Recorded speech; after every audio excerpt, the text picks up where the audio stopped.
Mia's posture is significantly better in Princess Diaries 2 than it was in Princess Diaries 1, which I guess just attributed to age and yoga.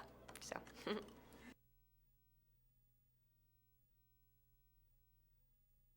Julie is a lady, and and I don't mean, that she's royalty, even though she is, but she is a lady with a capital L. She knows how to carry herself and she knows how to talk to people, but she's also a lady because she knows how to make people laugh.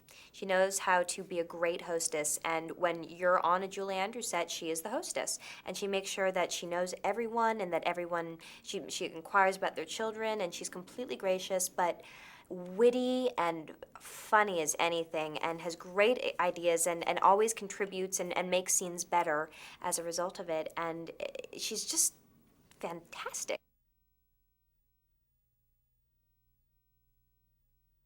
In the second film, Mia's a lot more confident, which is nice. She's still a complete klutz, which actually, it's really not Mia's fault, it's more me. Garry just sort of likes to film me when I fall down and then put it in the film for millions of people to watch, which I'm thrilled with.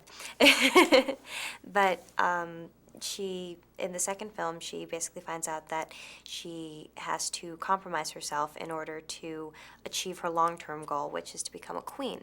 And at first she thinks that she's okay with it, but then she has to really come to terms with what that means. And she has to learn to define her own boundaries and lines to figure out how far she's willing to bend and before she's going to basically break, and then she can't kind of look at herself in the mirror anymore. And yeah, but in that struggle and just sort of that self-reflection, she gains, in addition to the confidence she gains just by growing up, she gains a tremendous amount of self-esteem and confidence, and she's a very self-possessed young lady. I like her. I like her a lot.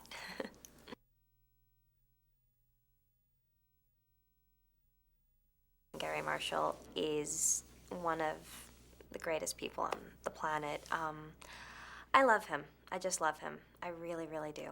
And I had my reservations about doing this project. I was nervous coming to do a sequel, and so I sat down with Garry the first day of filming, and before we began, and I was crying, and I was saying, I don't know her, I don't know who this girl is anymore, I'm so nervous, I haven't, what if people don't like it? And he just sat me down, he's like, honey, you're gonna be great, who knows if they don't like it, I don't care, I love you.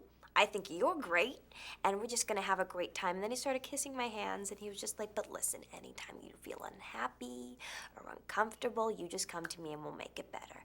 And that was the case. And so I hate saying this because it sounds so cheesy, but I've kind of blossomed under his just wing in this film. Chris is in the boat, same boat that I was in the first one. Chris Pine is awesome. He is Chris Pine. I call him Pinecone. He hates it. He's perfectly lovely and charming and funny and smart, and God, is he handsome. And he reminds me a lot, actually, of Brad Pitt, in terms of that he, in real life, is just kind of this goofy, regular guy and, has no ego whatsoever.